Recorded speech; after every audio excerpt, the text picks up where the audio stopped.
Andy, just your thinking on that team selection and she and Jack Crowley actually in the bench as well.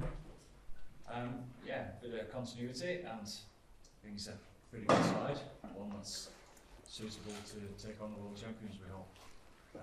Dan Sheehan, yeah, he's obviously fit and willing to go in fine condition, and a world-class hooker in my opinion, so he gets his chance to get his tournament underway. Johnny, you've been involved in these group games in the past. Do you have to produce a performance as big as you've ever done before? Yeah, of course. Like Faz just said, playing the world champions, they're a very, very good team, and they've come into some great form over the last number of weeks. So yeah, we're going to have to be on our top form to get a result. Yeah. Andy, hi, how are you? Could you just talk to us about the one change you have made, bringing Jemison Gibson Park in for Conor Murray? What kind of impact are you hoping he can make? Well, just being himself and producing the form that he's produced for us throughout his time as an Irish international. The pace and the skill set that he brings to our game is something that we all enjoy watching. Jack, now we're this morning described that 7-1 split as innovation. I've seen it described as risky and words like that. How would you feel about it? I think it's great. It obviously suits them. They obviously know their squad and what fits for them, and obviously so do we. I think it's great. I did pose the question to our forwards coaches. We was going to go with a 7-1 split, 7 backs and 1 forward, but they weren't up for that. But I think it shows. They know exactly where they want to go and with their game plan, etc. And we do the same with the subs that we pick as well. There was nothing in your mind that made you pause for thought and think maybe should we just match it? No, not at all. Never once. That's Murray. How important is that, Andy? Like, it's a tried and trusted formula that gets in the team just for you to be yourselves, because obviously they've got loads of threats. Well, it's knowing all sorts of different permutations, and 100% with a 5-3 split you can't cover everything, but you need to be adaptable, and it's something that we've worked hard within our planning over the last few years to be able to do that, to be able to adapt. And I suppose they've done exactly the same with a 7-1 split in mind. I love it. I respect it. I like the fact that they know the squad bringing, full scrum halves over and hooker that's not really played in the specialist position before. It shows that they know their players, know their team, and know in which direction they want to go. Hopefully, they think the same about us as well. And Johnny, what kind of performance is this going to take from your team to keep?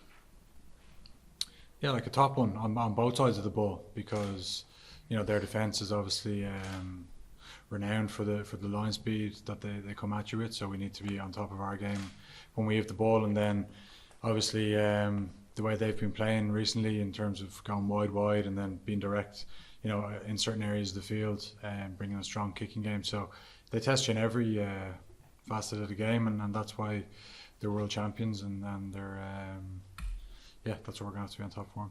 Thanks, Gavin. Thank you. Andy, what are the toughest, the tightest calls for you across the board?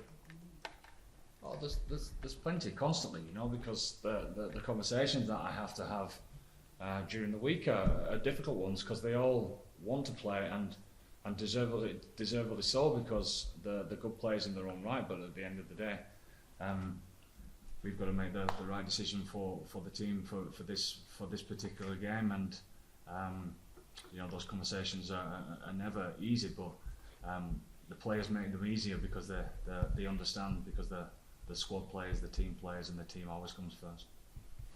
Yeah, Andy, you're going into unknown territory here. No team's ever done this in the World Cup before in terms of the 7-1 split. So, what extra pressure might it place on some of your players? What more might you need from? I don't see it like that, Gabriel, at all. I'm pretty confident in the 5 forwards that we've got coming off the bench as well, that the impact that they're going to have in the game, and the type of game that we want to play when that happens. So it doesn't have any bearing as far as that's concerned.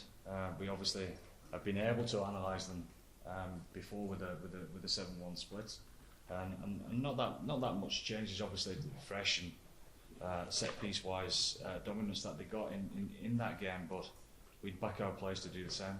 Do you think South Africa in a way were trying to test what your approach might be, what your reaction might be with this decision?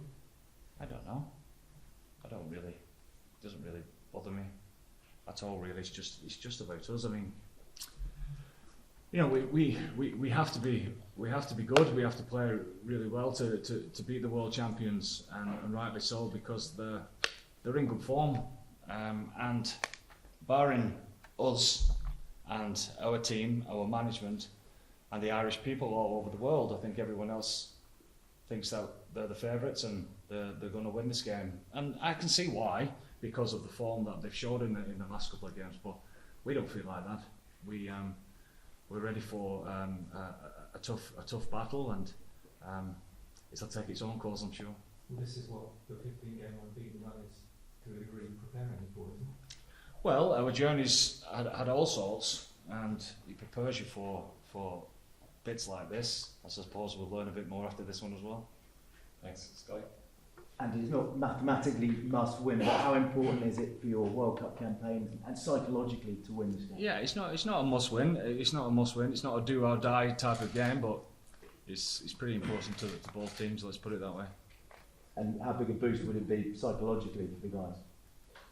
Well, it's always nice to win, but I suppose we've always looked at ourselves mainly as far as the performance is concerned. So it's a big game, you know. There'll be over 30,000 Irish supporters there in the stadium that we know well, and we want to get back there and get back to winning ways there. So it's a challenge that we're ready for, looking forward to, and yeah, it's coming soon.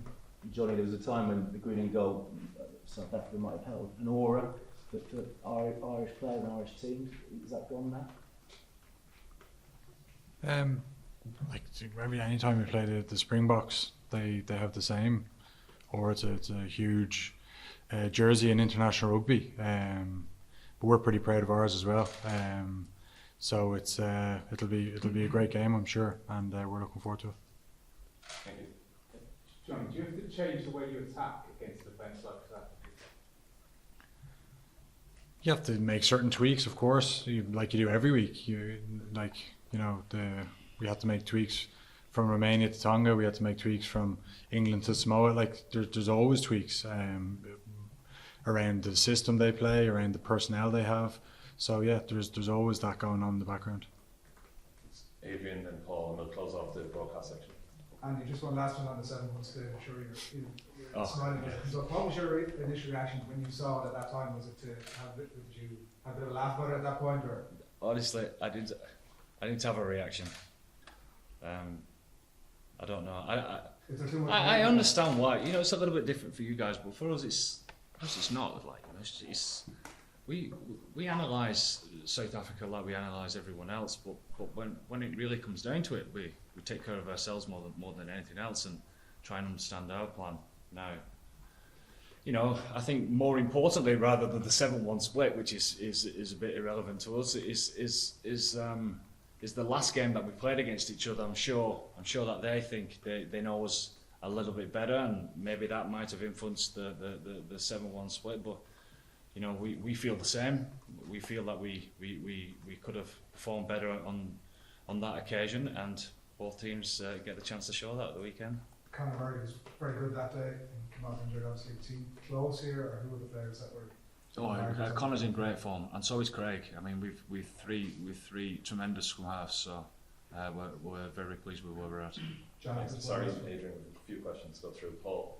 Johnny, just asked you about the occasion, the Irish fans travelling in, big game Saturday night. What makes the South fans such a special place?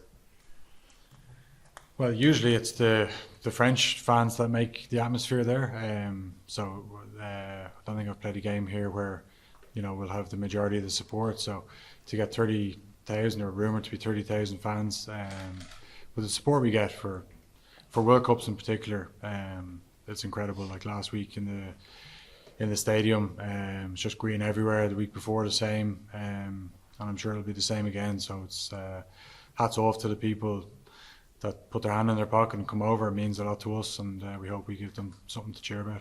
Do you feel you're taking everything in a little bit more on this World Cup? He's not left the hotel.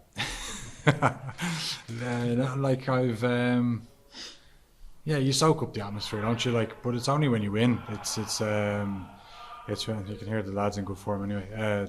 It's only when you win. That's when you get to enjoy it. You know, if you're walking around the stadium after defeat, it's not the same. So I've been able to enjoy the first two, but that's just because we've got some good results.